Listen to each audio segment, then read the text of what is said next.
Well, I think there'll be two dynamics at work which will be in conflict with each other. On the one hand, they will be trying to find areas where they can work together, and so they will be looking for places,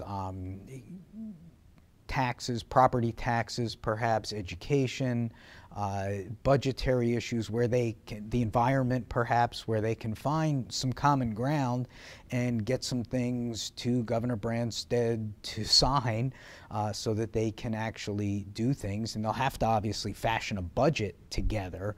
And so when they're looking at the budget, they'll be trying to find common ground.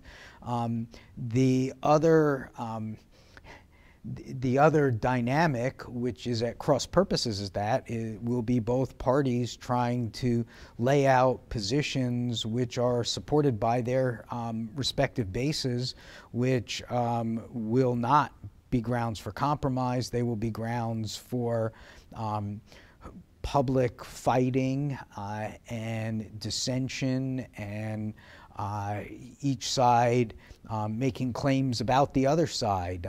Particularly the Republicans who just took control, because they just took control.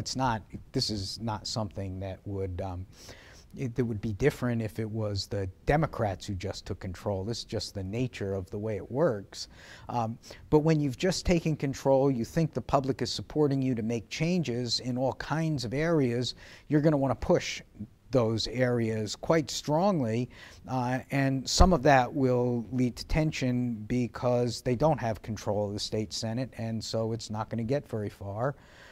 And they're going to be there will be some anger. There will be a lot of anger among the base, not necessarily the members of the legislature or the governor even, but that will make it more difficult for them to come together on the issues on which they can come together. And the respective bases will not really want them to come together. They'll want them to stick up for the right thing, which means something completely different for the Democrats as it does to the Republicans. Well, the key right now for people is the economy and making it better. Unfortunately, that's probably largely out of the control of Iowa state government in the short run. In the long run, government can do things to help the state's economy, but that's largely going to be a function of what happens at the national level.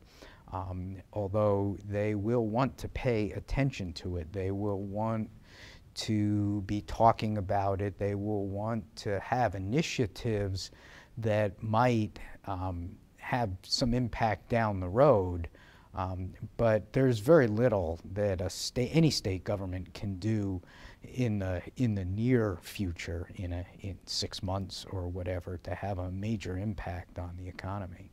Well, I think there are areas where they will be able to at least talk about making some changes. There'll be some discussions over education policy, which obviously is important in the state. There'll be budgetary issues, and there are also likely to be some tax issues.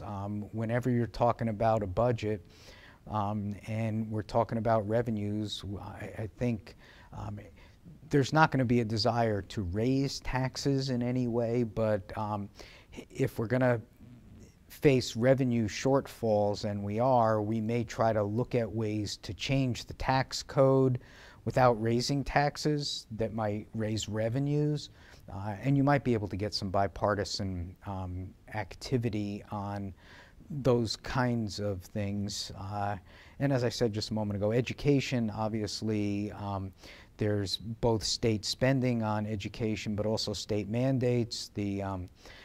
Both Governor Branstad and the Republican majority in the House would like to look at the universal preschool funding, which we instituted under Governor Culver. They would like to change that.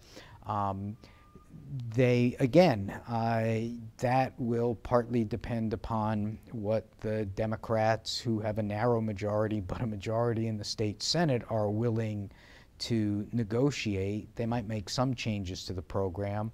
I doubt it's going to disappear, but it might be something that they can work on.